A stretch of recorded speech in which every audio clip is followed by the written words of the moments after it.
I'm Erika, also on social media known as Chris. My name is Geoff Dorward. You can find me on social media and YouTube. I do a lot of different things in the outdoors, including hunting, hiking, fishing, and I've also recently started up a podcast so I can talk to great people like the one sitting up on stage here with me during the off-season when I'm not outside. Hi, I'm Vanessa Harrop, co-host of Outdoor Quest TV and hunting concierge for Outdoor Quest TV Hunting Adventures. I'm TJ Schwanky and co-host of Outdoor Quest TV with Vanessa. We're actually Canada's longest running hunting series. We're just airing our 27th season. So. And this is Willow. And Willow is our cattle herding dog, our blood tracking dog, and she's just in training now to be a service dog. So she's a pretty talented little dog, so that's why we have her. I'm the one that's going to moderate this. Okay. So I guess without any preparation, we've got some pretty, I say, important, impressive people here that have done well in the hunting career, the hunting world. The biggest part that I like about these kind of expos is you get to walk over and shake hands with people like TJ and Vanessa and Erika and Amanda Lynn. You get to ask them questions. And believe it or not, they keep their information pretty freely. As outdoors people, always learning in the world. I can talk to TJ about all his experience about bighorn sheep and all the hunts that he's been on, and maybe look for that bit of information, not quite necessarily the GPS location, but like, hey, if I'm doing this, what else can I do for an option if I want to be successful, right? Talking with Erika this morning, her and I are big elk hunters in northern Alberta, and we talked about how that changes. So with, I guess, as much as information that we have on the stage, but information in the audience as well, we thought we would do a Q&A back and forth. So I will open it up to the floor. Does anyone have any questions that they want to know about absolutely anything? My man Adam that I met this morning, right? Favorite caliber for elk hunting, so. Favorite caliber for elk hunting. I think I'm going to pass this one right down to the caliber expert. I think he calls himself the ballistic nerd. I heard him call himself on one of his episodes recently. And maybe what Vanessa calls me, but you know what? When we hunt elk, we do a lot of long-range shooting, and only because we have to. So we hunt in the foothills west of Calgary, and it's big, open valleys. The one valley we hunt in is probably a mile and a half wide, 3 or 4 miles long. There's not a single tree in it, and we only have access to it from one side. So most of our shots on elk are between 400 and 600 yards. So we like something that's going to shoot long range. So probably my two favorites are either the 6.5 PRC or the 7 PRC. And believe it or not, we've actually taken a lot of elk with the 6.5 Creedmoor as well. So that would be mine. I know Vanessa may differ a little bit on this one. Mine is the 7 Lemonade, so I carried that sucker that whole hunting season for elk. Just love that caliber. It's great. It's flat shooting, and I can get into those longer ranges. Now you got to ask TJ. When we see elk, who's going to be shooting the further range elk? Yeah, so Vanessa and I have a rule. So if we spot elk, if they're past 500 yards, Vanessa shoots first. If they're under 500 yards, I shoot first. So you can probably tell who the better shot is between us. I'm going to give everyone a chance to answer your question because I think everyone is going to have a different answer. I have yet to shoot an elk with my bow. So the elk that I have taken has been with a 270 WSM and a 300 Windbag. This year I hope to do it with a 125 gram broadhead for my bow. But the freezer will kind of dictate what I'm going to use this year. But those are the two calibers that I have shot at. I hunt mostly with a bow, but there is times that we are to rifle, and I use a 308 because our elk are very, very close and in the bush, so it's like under 60 yards, so we don't need anything too fancy. And for me, my first elk was shot with a 270, but I prefer bow hunting, so I do tree stand hunting, and I use an arrow. Thank you. Great question.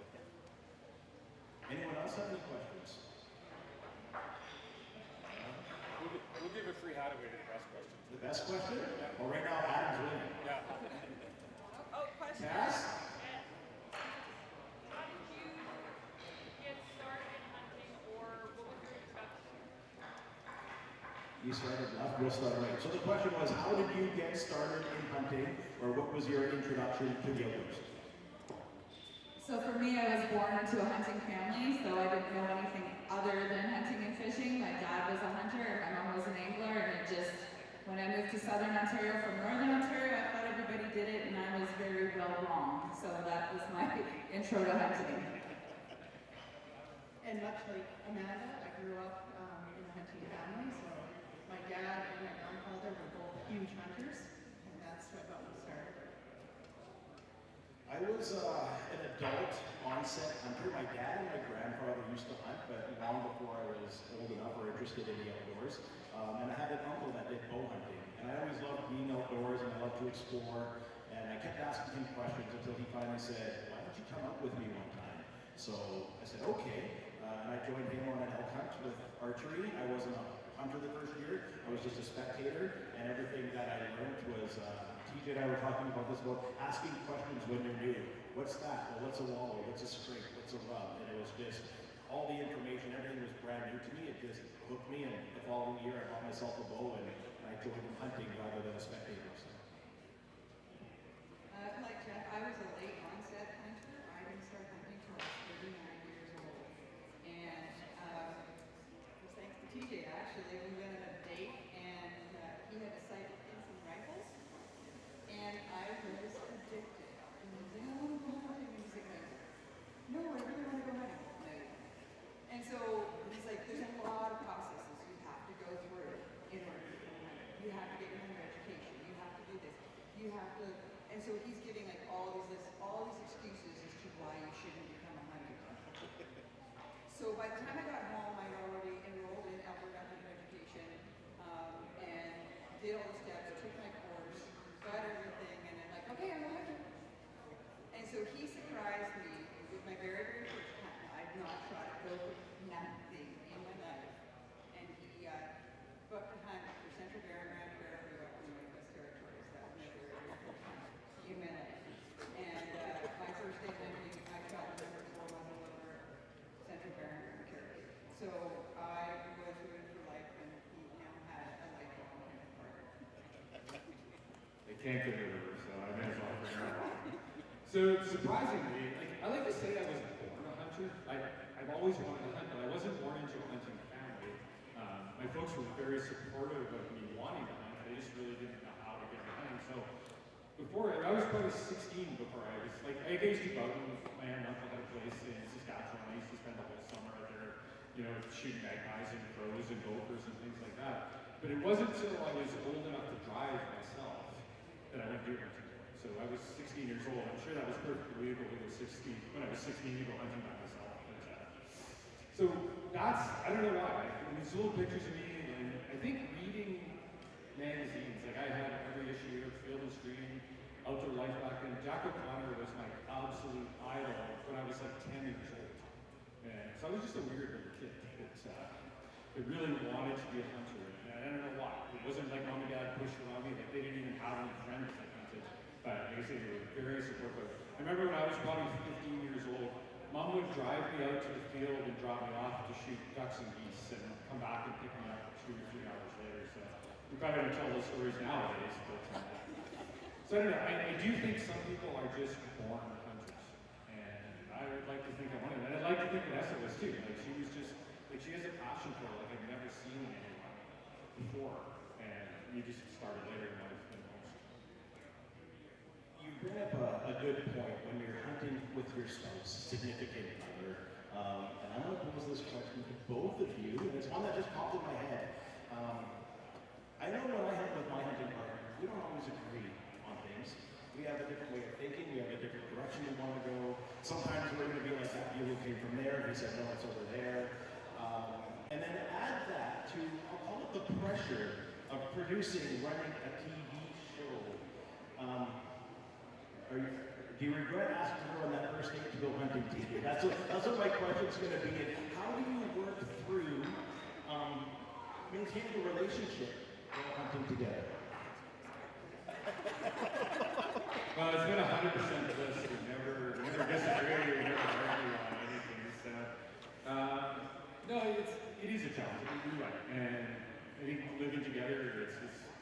Vanessa has a hard time learning from me, and I have a hard time teaching her sometimes, as I think most couples do.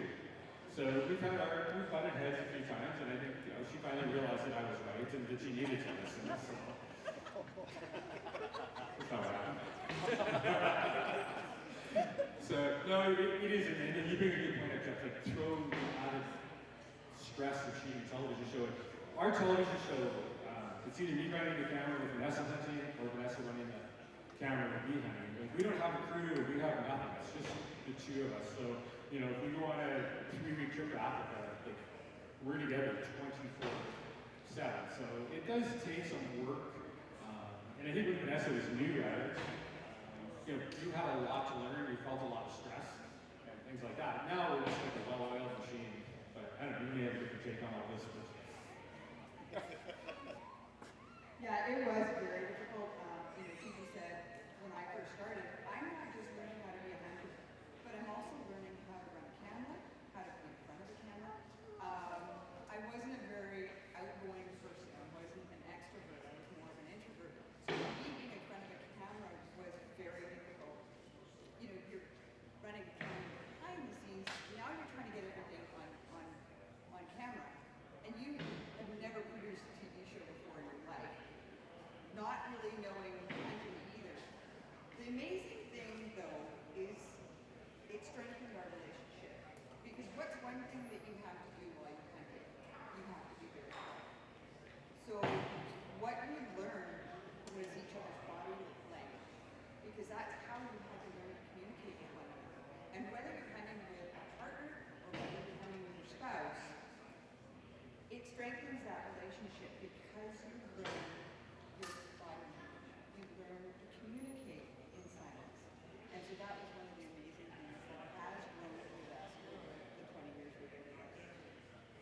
Wow, I was going to say, find out a way to keep a woman quiet. I won't say that out loud. That's your inside voice. You're going to need a ride home after today. Ask him where he's stepping to. Any other questions come to mind? I mean, as you can see, we're willing to answer anything. What would your advice be to a first-time hunter? How would you get them involved in the hunting community? A lot of people don't have the family who are very interested in getting involved. For sure. So the question is, how would you get someone into hunting that doesn't have family or the people around them that have that experience to get them introduced and involved to hunting in the outdoor world? And perfect question for Amanda Lynn. So I just have always naturally taken people out hunting who aren't necessarily from hunting families. I just, hey, you want to go for a ride? Hey, let's go shoot some birds, or, you know, just a casual conversation. In 2011, I created women's range days and allowed women to come out with no license required to shoot pistol, rifle, archery, and shotgun. And through that, women would meet other women, and then they'd want to do more with the guns and get into hunting. So after a couple of times of coming to range days, they're like, okay, well, I want to go hunting now, but I don't know how to do that and what my first step is. Who's going to take me hunting? Take Me Hunting program started in 2017. So it doesn't matter who you are, what age you are, anything that you have in your life that could potentially stop you from hunting. I try to design and organize a hunt that's built around you. Whether you come from a hunting family or whether you do not and you've never had any experience in it. And one of the most popular hunts to do is turkey or grouse. Turkey, you gotta be a little bit more quiet. It can be fun when you're one-on-one. Grouse is a fun hunt to do because you can have a group of girls or a group of people and you can talk and walk and do the hunt together. And yeah, if anybody wants to get into hunting that's not from a hunting family, honestly, you can reach out to anyone and we will all have advice on where to start. And there's so many different companies out there or organizations that are actually helping with that and getting the next generation out there, whether it be youth or an adult.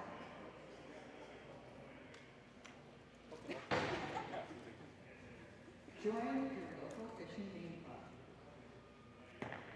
Yeah, Vanessa's got a good advice there.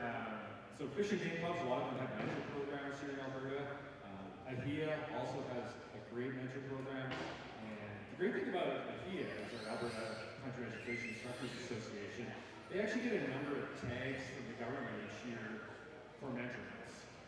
And so they take kids out and they try to work with a lot of younger kids that don't have an opportunity to go hunting families. So there are resources out there to do it. But I think, like Amanda Lynn says, I think getting to start with a good mentor is the key.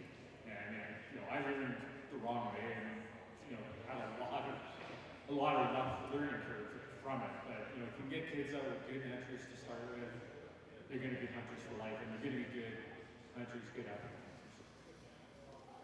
I was going to say, whatever you do, don't take regulation advice from the Alberta Hunting Addicts Facebook. don't learn from there.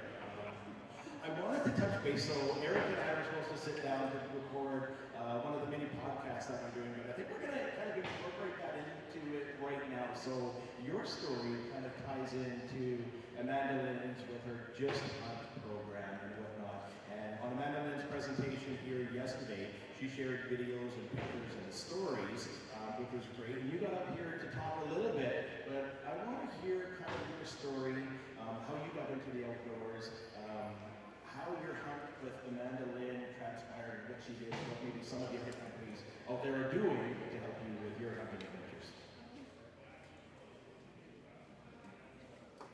So I hunted my whole life, and I had an opportunity to go on a bow hunt with Amanda Lynn into South Africa, which South Africa was huge. It was on my bucket list, and to be able to do a bow hunt there was massive. So that's when I very first met Amanda Lynn, who's up at the Toronto airport, headed to South Africa. And from there, it transpired into a trip to New Zealand. So I have hunted a lot of different places, and my husband keeps me into hunting. He wasn't a hunter when we first met. He became a hunter very quickly. And he is definitely probably more passionate than I am some days when we were chasing elk.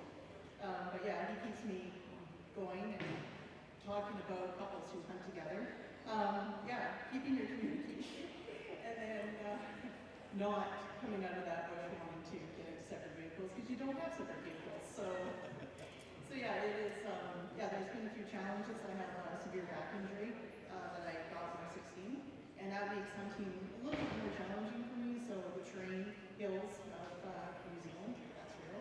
And then just the terrain in the bush, so climbing over logs, trees, etc. can really, wear things down. So always just trying to, keep a hunt going with that type of injury is very difficult. But if you have enough determination and passion, you can overcome a lot of things, and it's just a matter of getting out there and just keep on doing it. And I had to ask the question yesterday, and it was, I think I asked Brad Benson, who was here with us yesterday, when Amanda had the picture up. I'm like, what kind of animal is that? So what did you shoot in New Zealand? You just wanted to say that bird. You'd probably be better at it, but it's an our round. Yes, that's what it is. Oh, and Do you remember that the guide was telling us to say Ariana Grande in order to say Arapao? It's so much easier. I actually enunciate it when we were first there. Love you. Ooh, and what else did you? Oh, so Erika shot a turkey, her first turkey she shot at in New Zealand. And what a story. So is anyone here a turkey hunter? Put your hand up if you're a turkey hunter. So turkey hunting is challenging. You gotta be quiet, you can't move, blah, blah, blah, blah, blah, right? So I'm like training her in side by side, because you gotta be super quiet, super stealthy, don't talk, blah, blah, blah, blah. And then Brad's like, well, come down with us and we'll do this. And I'm like, okay, so I'm filming and I'm watching this go down and I'm waiting and I'm waiting. No, she just walks down there and he's like, shoot the turkey, boom, it's over, done. 5 minutes. So it was very easy first turkey. I take it I don't mess around. I go in, I get it done, I'm calling out. Yeah. Awesome. Any other questions that anyone wants to know about? This young lady has a question. You have a question? What's your question?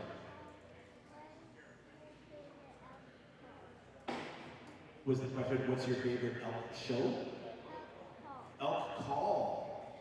Are we talking brand or the sound it makes? I'll give a shameless plug. I work with the folks at Wapiti River Outdoors. So I use the Wapiti River Outdoors calls. They work for me. They're the mouth calls. They fit my mouth. I can make great sounds with them. If I were to expand on that a little bit about what sounds do I make, this is actually my favorite call right here, the Huntress. The favorite sound I make, and this goes against what a lot of people will tell you, where they're like, I don't make a single cow sound when I'm out in the bush because cows don't like cows and this and that, and there's lots of reasons. My cold calling sequence and the stuff that I do incorporates a lot of cow sounds, and there's a right time to use those. I've learned the hard way of not to use them because when they turn around and get farther from you, they've made the wrong sound at the wrong time. So I use Wapiti River, and my favorite call is that one, the Huntress. Who else wants to talk about calls? Yeah, like Geoff, I think for bulls, I prefer the mouth diaphragm, like the Wapiti River gray calls. They come in different reed, so you get a single, double, triple reed. And they all make slightly different sounds. I'm a big fan when I'm calling bulls of trying to sound like a younger bull. So typically use a single reed call, and you just get that higher pitched younger bull. I think it's less intimidating to a big bull. I like to use cow calls a lot too. I don't use a mouth call for cows. Well, I do, but it's like a regular call. It's not a diaphragm. The hoochie mama is another one a lot of people use. You can just actually squeeze it. So I think the combination of having the bugle and the cow calls is really important. If I could give you one word of advice on calling elk, it's get into their bedroom before you ever call. If you can get an elk to call 3-4 miles away, no problem. You can call all day back and forth with him. He's got no reason to come to you if he's got cows. If he's got cows and the first call you make is from 100 yards away, now he's got to make a decision. And usually that decision is to come at least challenge you, especially if you sound like a young man. You want to talk elk? Yes, no? What's your favorite call? So I also work with Wapiti River Outdoors, and I use their calls.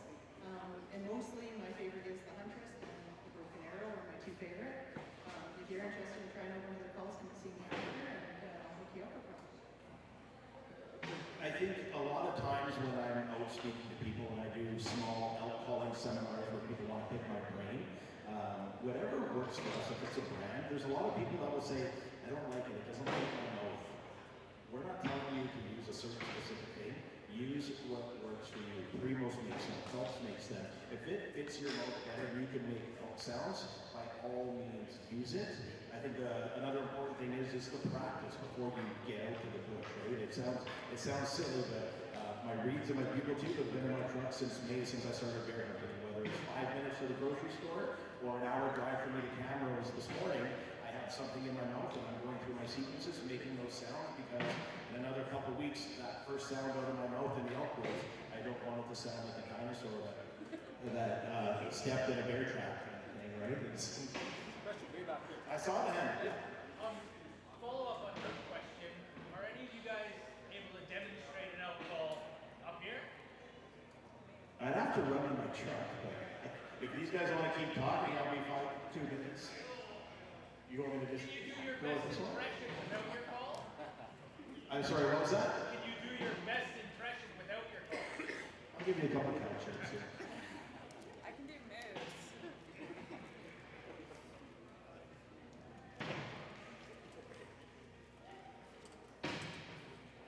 You're putting me on the spot, like there's a lot of pressure, brand new arena in front of like 30 people.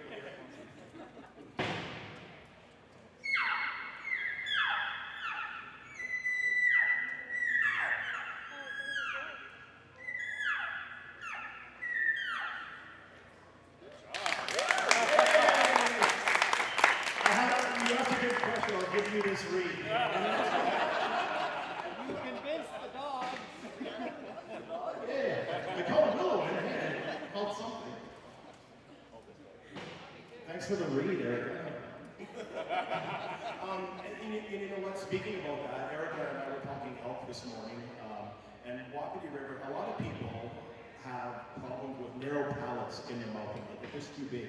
I took it out of my pocket. The Wapiti River has just come out with an aluminum domed reed, and it's a lot narrower, so it might fit people with a smaller mouth, a smaller palate, a little bit better. So if you're interested in that, interests you, or you might need one, come see either Erika or myself, or whoever gets that far wall, and we can have a look at them and see what they do for you. Yeah. Getting into hunting's expensive. Gear, plain clothes, camo. What's your recommendation for a new hunter? Looking up and down the panel. You're right. Hunting gear can be really expensive. As far as clothing goes, I say what the clothing's made out of is much more important than what the fabric is. You know, if that means going and buying. I mean, when I first started sheep hunting, it was a long time ago. There was no good mountain hunting camel clothing here. So, we went to Mountain Equipment Co-op where the serious climbers went and things like that and bought gear there. So, I'm a much bigger believer on getting good fabrics, things that breathe, good waterproof when you need waterproof and things like that. Camo, yeah, we use it. We wear it a lot. Is it going to change your luck hunting? Maybe. But I'll guarantee if you can stay out there, be comfortable, be warm, be dry, you're going to be a lot more successful than trying to hide in a bunch of rooms. Yeah, I think to add what TJ said too, like if I think rain's the biggest thing. I have a lot of clothing that I wear. I have a $25 Canadian Tire camo hoodie that I put on, and if that's what I'm wearing, that's what I'm wearing. But if it's raining or cold, I don't want to be wet. I think the other thing too is comfortable, even footwear, right? Like don't cheap out on footwear. You're in the bush, you're walking, it's wet, it's dry, it's hot, it's cold. Your feet aren't feeling great, you're not going to want to get out of bed in the morning. So I'd say if you're going to invest in something, for me, comfy footwear that's going to keep you dry, pretty important. I have so much, but not so much at the same time. When I started hunting, I was hunting in jeans and cowboy boots. So, and my dad's like, jacket, right? That's what basically we all started in. And then, I mean, I design my own clothing gear, but I wear Under Armour, I wear Canadian Tire stuff, I wear my husband's clothes, my dad's. I have this sweater. It's a 100% wool sweater from 1972 that my dad wore hunting his whole life, and that's my favorite piece of clothing. It cost me nothing and completely priceless. So, like, it just, and it all depends on my hunt. If I'm turkey hunting, I'm going to be in camo. If I'm sitting outside, if I'm in a blind, then I'm going to be wearing black. And it all depends on the hunt. In Alberta, I'm hunting elk. In Northern Ontario, hunting moose, and it's winter time. It's all different, right? So, yeah, there's no right answer.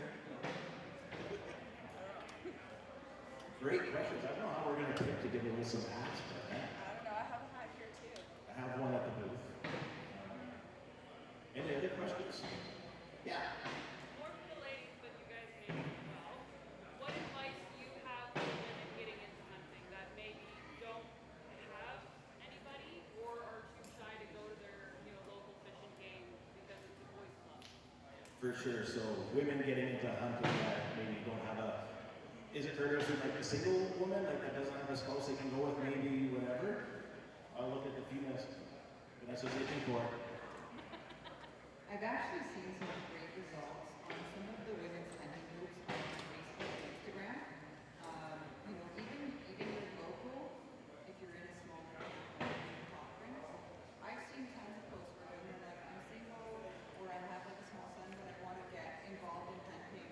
Can anybody point me in the right direction? And the responses that we've seen are absolutely amazing. There are things like the Fishing Game Club. There is SCI. SCI has great women's groups as well. They're really, really promoting women in the hunting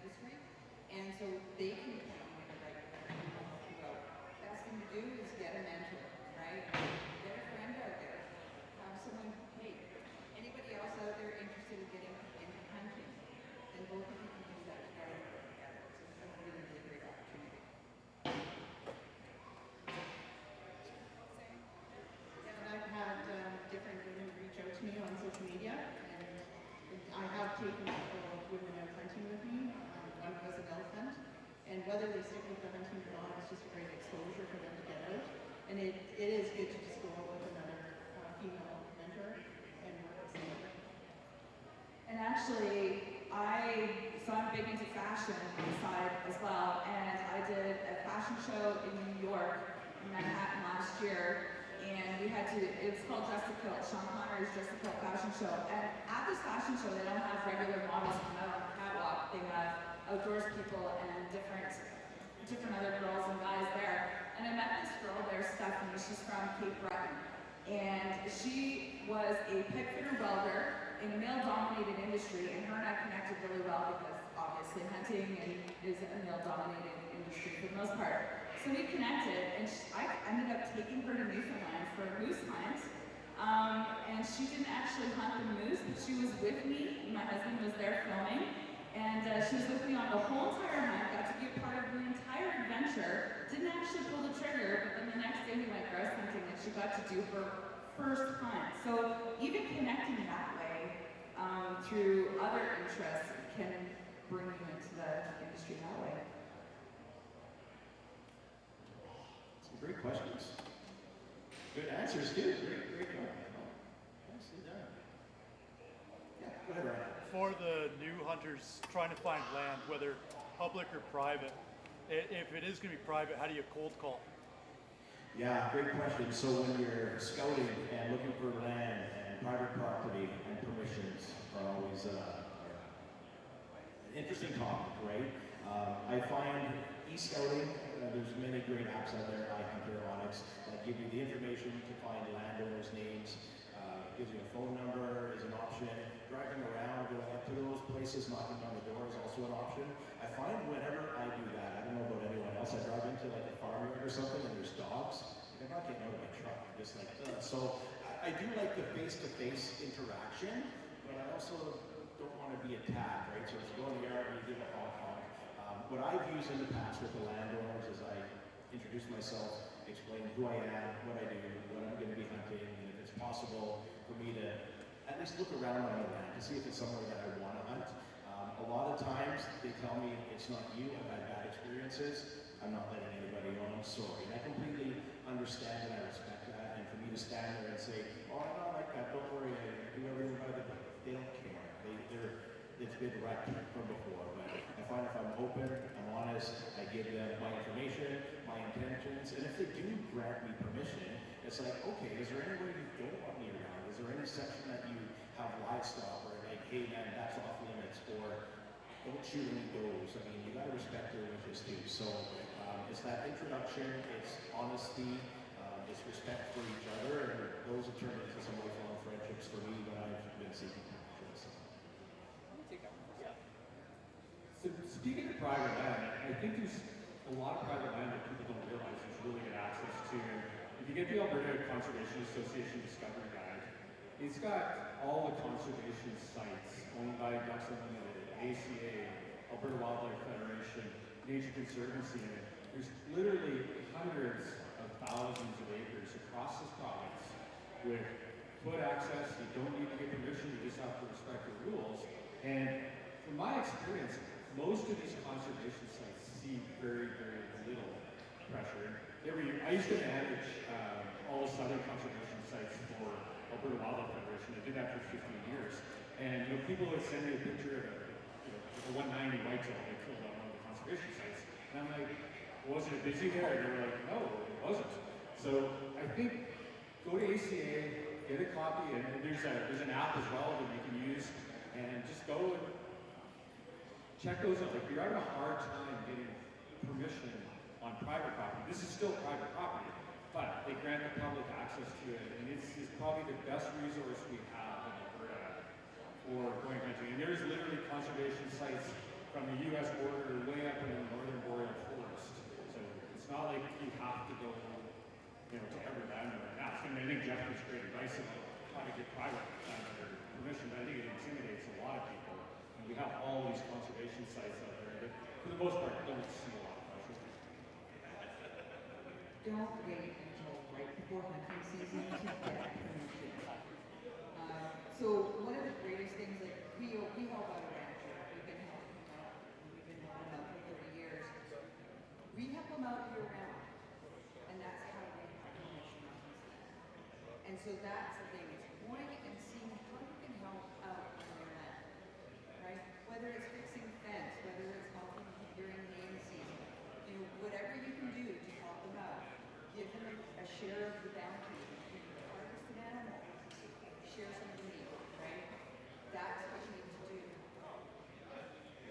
Yeah, great point. It's not about just getting that permission, it's maintaining that relationship. Right? Sure.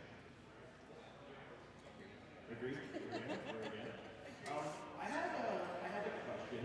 And you touched a little bit about it on public land. When you're on public land, crown land, what is that hunting etiquette? Because I think we see in many different areas, you show up or you're trying to go to camp and you're trying to go down the Lease Road, and there's trucks on the left, and there's trucks on the right, you get into the bush, there's a quad, there's a truck at the trailhead. How do you navigate through other hunters on crown land? Who wants to take that question?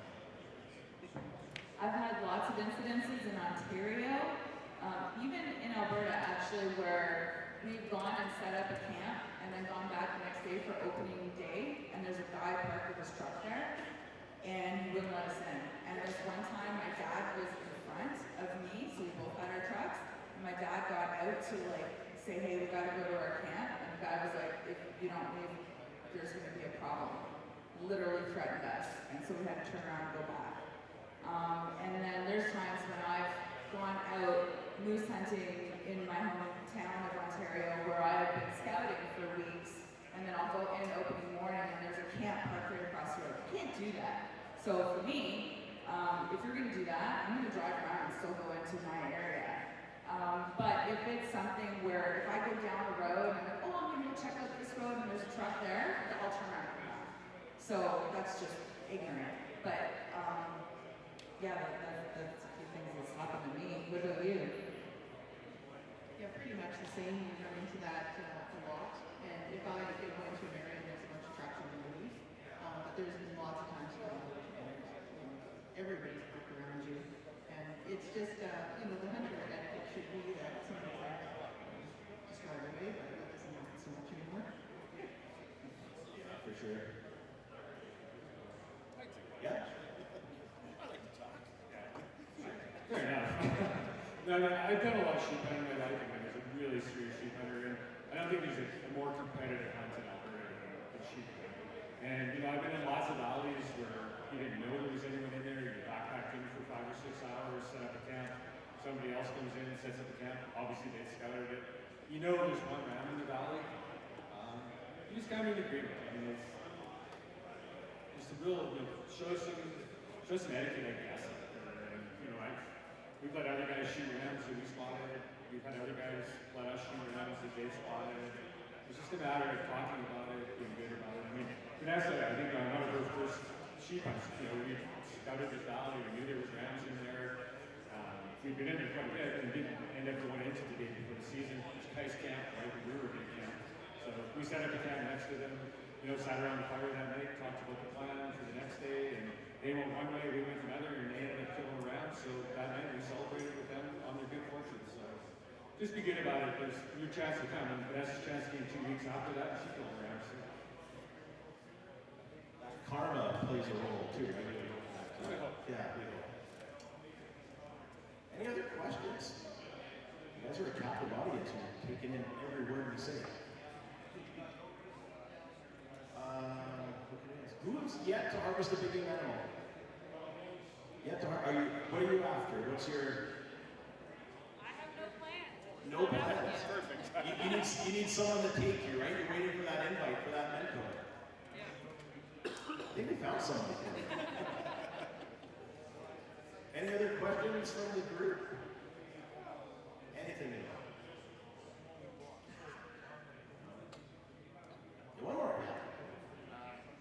I've never gone bear hunting before. I've done lots of reading, but I don't know where to start. I thought you were coming from outside. Yeah, that would be nice. So I've been bear hunting for a while. I use bear baits, and I know some people frown at that, but a couple different ways to hunt bear, spot and stalk, or baits.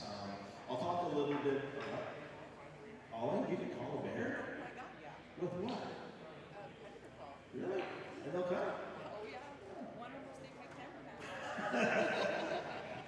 have to tell that story. So for me, for bear baiting, it's a lot of work. A lot of people say, oh, it's like shooting fish in a barrel. There's work involved. You attract them to an area.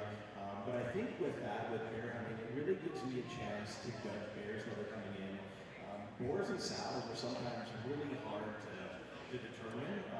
Having them come in, get settled, oh, here comes the cubs, I didn't know that was a sow.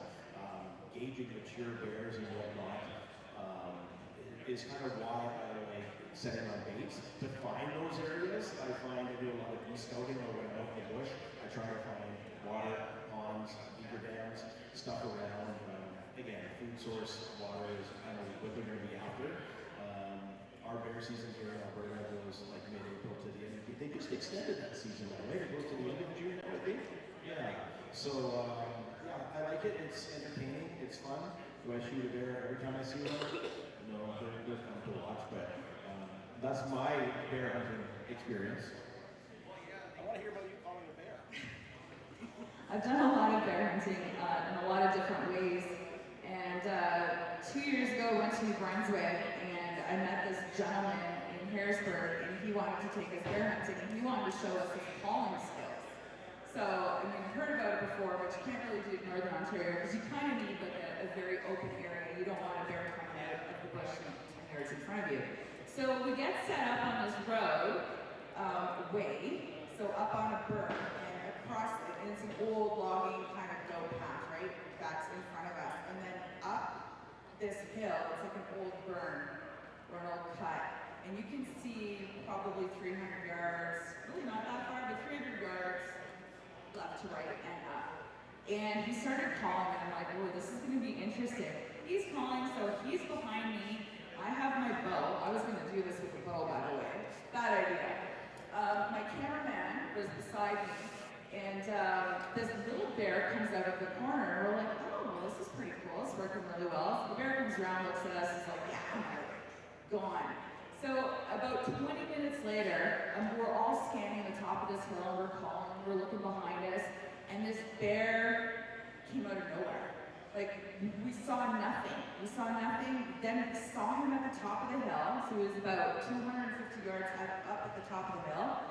20 seconds later, he was right in front of my cameraman. He like came just barreling down the hill, and I had enough time to grab my rifle and elbow my cameraman because he wasn't paying attention because he was still looking up there. And yeah, we have it all on film where this bear was just like got right in front of us and then realized what was going on and then turned around and went straight back up that hill. Super intense. It's not recommended for your first bear hunt.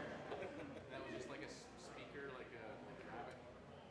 Predator call, like just a regular predator call, like a baby rabbit. Yep. Rabbit in distress or whatever. Yep. Interesting. Crazy. Yes, sir. If you want something that really works exceptionally well for bringing bears in, a small campfire and Jiffy popcorn, buttered. And then, so his recommendation was to bring bears in a small campfire and Jiffy popcorn with butter. And, Yeah. Keeps you fed while waiting for them to come in, too. So. No, you don't want to be around the Jiffy popcorn. Any other questions that anyone wants to know about, whether hunting outdoors, TV related? Go ahead. I've done a couple of hunting shows, and I got to tell you guys, I have the greatest respect for you because nobody truly understands that when you take that shot, you're not in control of it. The cameraman is. Yeah, for sure. And I think the people that do it professionally. Can I tell a quick story? Absolutely, you can tell a story. So there was a question earlier about hunting as a couple and things like that and how we always get along. So very early on in our relationship, we were at Bighorn Sheep and spotted a really good round. Get in on it. I shoot the round. Vanessa's running the camera. So she hands me the camera back after that, and I can see the time code's running on the camera. I go, oh, you didn't shut the camera off. She goes, no, I did. I pushed record again. And I'm like, I don't know. So we look back. Yep, probably the biggest hunt you can do in Alberta, and she missed the kill shot. So we've lasted this long, so I think that was a lot of years ago. So it was, yeah, you're right. It is challenging for the cameraman. I think we've all done a double tap in our lives and missed a shot, but that was not a good one early on in the relationship in this. So I have a ton of stories. When I first started doing TV, they sent me a cameraman, and I fired every single one of them because they were not hunters. They were literally cameramen. So I was so frustrated. I had people yelling at me because they couldn't keep up with me. I had cameramen, having gas in the stand and like making really loud noises or falling asleep or snoring. And it's just, oh my God, I can't do this anymore. So I called my producer and I said, listen, no more, I'm done. And he's like, yeah, but what are you going to do? And I'm like, it can't be that hard to hit record, right? Like, do I have to do all this fancy stuff? Just hit record, get the shot. I did. And I learned from every cameraman that I worked with. I learned different skills and different, B-rolls and A-rolls and all this stuff, and I got it now. But I've been lucky enough, and I'm going to get to my husband here in a second, but I've been lucky enough to have hunters come into my life who are just as able to run the camera than an actual cameraman. I actually did a shock therapy session with Geoff Schwanky, and we talked about firing cameramen. Oh my God, it's a hilarious conversation. My husband's been retired for a year. He's never been able to travel with me over the last 10 years of doing television, but this last year, his biggest joke is, she hasn't fired me yet. He hasn't missed a single shot yet, either. Hasn't missed anything. And he takes almost too much footage. And so being the person that has to edit the footage, I'm like, I love you, but you just gotta don't film everything. Right? Go ahead. You got any good stories about reenactments? Reenactment, like on the camera? After you get the animal, then you do the stock? No, I don't, but I will tell you this. So for my YouTube channel, when I'm doing it, I have a drone that I try to get some footage of. The only reenactment I do is you can't use your drone around the same time that you're hunting and scouting and whatnot. So I'll tell you, a couple days before the season starts, I get dressed up in my camo, I hold my bow, I do my shots, I get in my truck and I go back home. But for myself, no, everything I do out there is real. The good, the bad, the happy, the tears, no reenactment on it.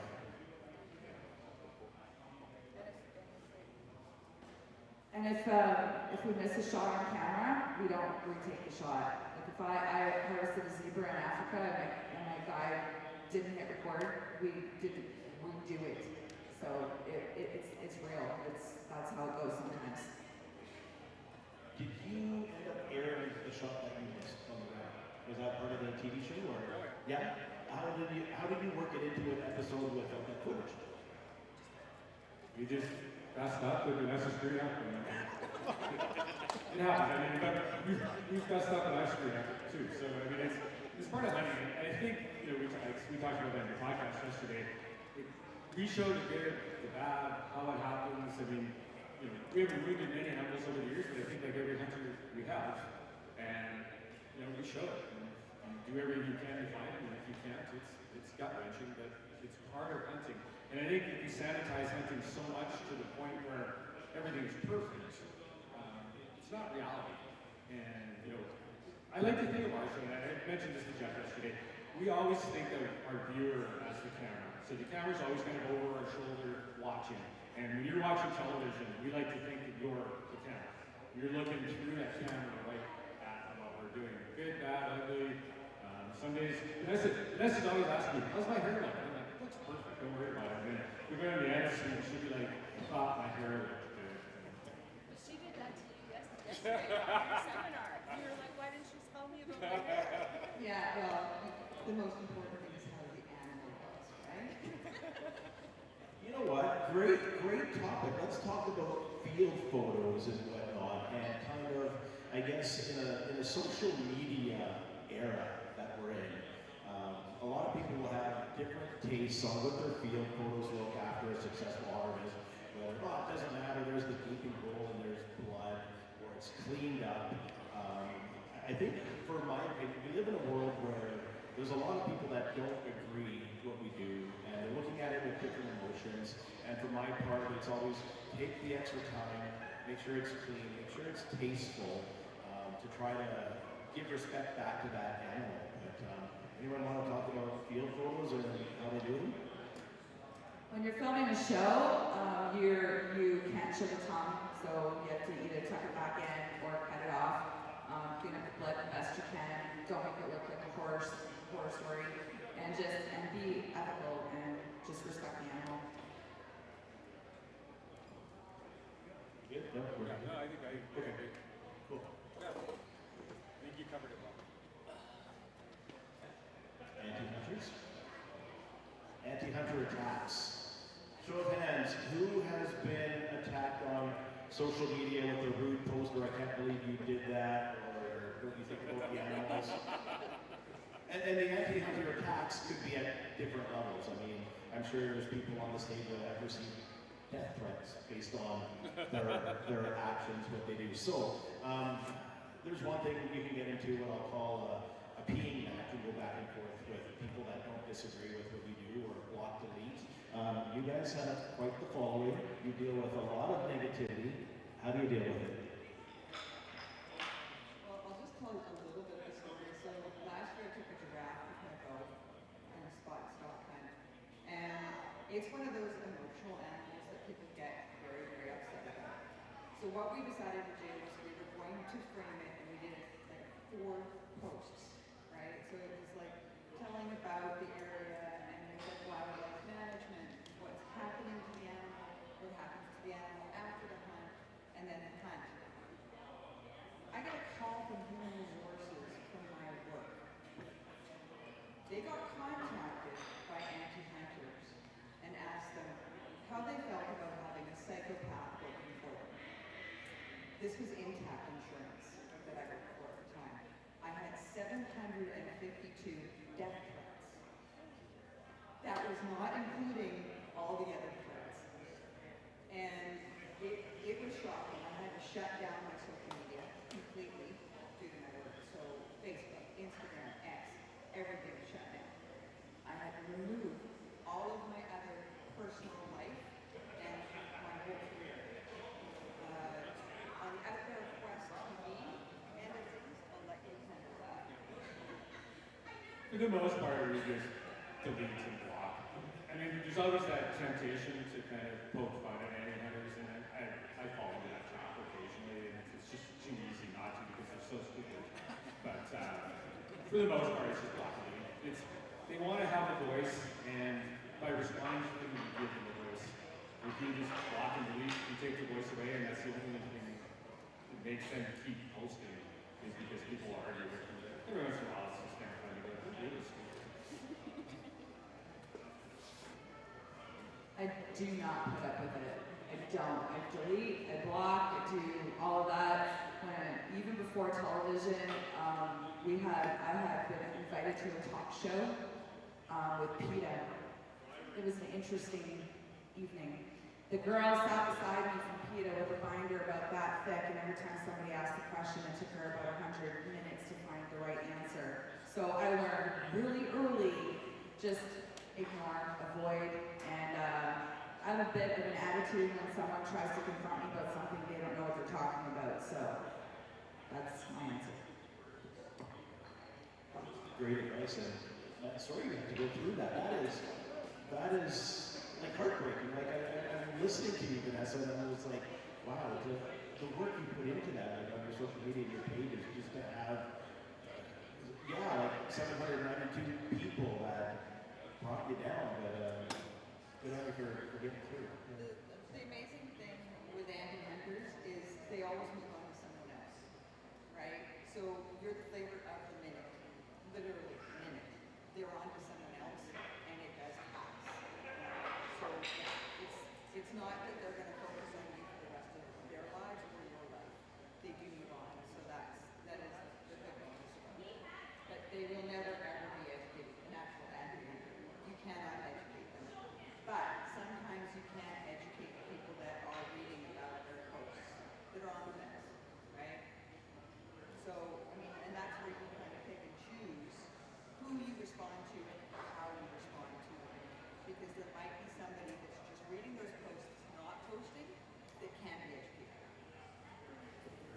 really good stuff. Man, we've covered a lot of different things up here today. You guys enjoying this part of the show? Yeah? Yeah. I'm enjoying it. Remember how I said that my husband's never missed a shot with the camera? I forgot. I shot a turkey in about 3 seconds. It came flying out of the bush and I shot it. And I looked at him and I'm like, did you get that? And he was like, no. So we had a turkey set up, and I wanted to move the blind, and I needed him because I had a blind and a chair and a gun and a backpack and a camera. So he came with me. We took the blind down, and behind the blind was all the turkeys. And I'm like, oh, okay, well, whatever. They ran into the bush, so I said, well, that's kind of where I want to set the blind up, anyways. I'm not a big blind hunter, but I take my granddaughter hunting, and she needs to be in a blind. So we went down this trail, and lo and behold, before I got to the spot where I was going to set up the blind, I saw the turkeys going up the trail, and then right in front of me, this big tom comes flying out, and I take my gun, boom, gone. And he's like, did you even know that was a tom? And I'm like, well, of course I did. And yeah, I looked at him, and did you get that on camera? And he's like, no. But I didn't, what? In my defense, you did have me loaded up like a pack. You didn't have a free hand to hit the button. I didn't, no. That's my time. No, awesome stuff, guys and girls. I know, like here for the Alberta Saskatchewan Waterfowl Hunting Expo, it looks like it's a small venue, but we've got some great booths, some great vendors, some great people that are all around. So whether you're a patron, whether you're a vendor, make sure you take the time to go around to every booth. You'll get through all of them. Everyone is great. They're willing to share their stories, their information, their products. So I just wanted to thank everybody for coming out today. Thanking the panel. You'll be back when? You're back on at 2. What time is it now? Well, let's just keep going. But yeah, thanks everyone for coming out. I appreciate everyone on the panel kind of putting this together and sharing your experiences. And if you have any questions, by all means, you'll find us around the hall for the rest of the afternoon. So we got some hats to give away. I got a hat to give away. You got a hat to give away. Outdoor Quest TV, you got a spare hat at the booth? Adam, you come over to our booth. We'll give you a hat. Awesome, thank you.